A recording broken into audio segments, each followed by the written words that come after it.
How we doing today, guys? So this should be the primer for episode 3. This is where we really start picking up the pace here, adding the meat here. This is where we really start kind of getting into the nature of the shadow. That's something that everybody really needs to know about. I don't know why we don't talk about this more. Why did Freud... Actually, I do know why, but why did Freud become so popular while Jung got sidelined? Why, when I heard about the collective unconscious, did they speak about it like some sort of mythical shit, like Freud was on some sort of weird magic shit? He ain't. Sorry, not Freud. I mean Jung. All right, we'll do take 2. Fuck it. This should be the primer right now for episode 3. So if you're watching this, you made it through 1 and 2. You get a little bit of an idea for what we're doing here. But this is where we switch gears. And you start seeing a lot of imagery. We're going to start talking about a lot of stuff here. Going deep into the nature of what the shadow is.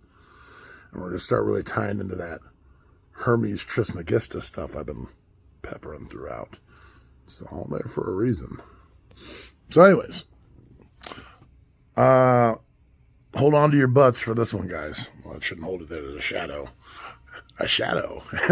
Because we're going to talk about the shadow. And really, got to remember, the shadow is kind of like all those parts about you you'd rather not see.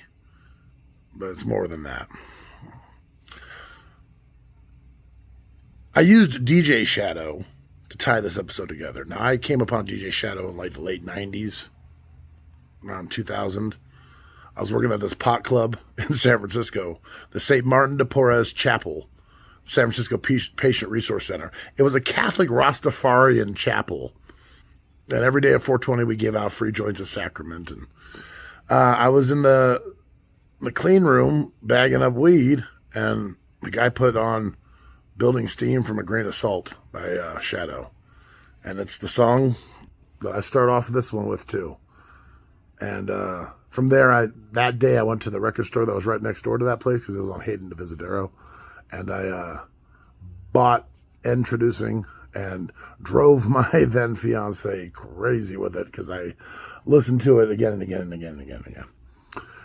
So I thought, what a better compliment to an episode about the shadow than DJ Shadow. So we're going to have a lot of that, but we're going to go into a lot of gender and race in this one.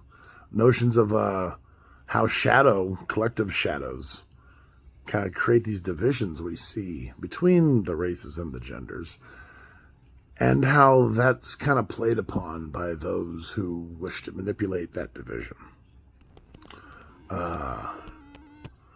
It's going to go I drift off into some stuff there because I just let these episodes just kind of fall out of me, and I just let the connections take me.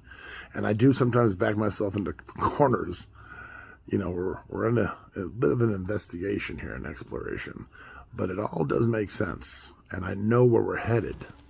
So, let's see how you handle the shadow play, or at least the prelude to it. Stick around.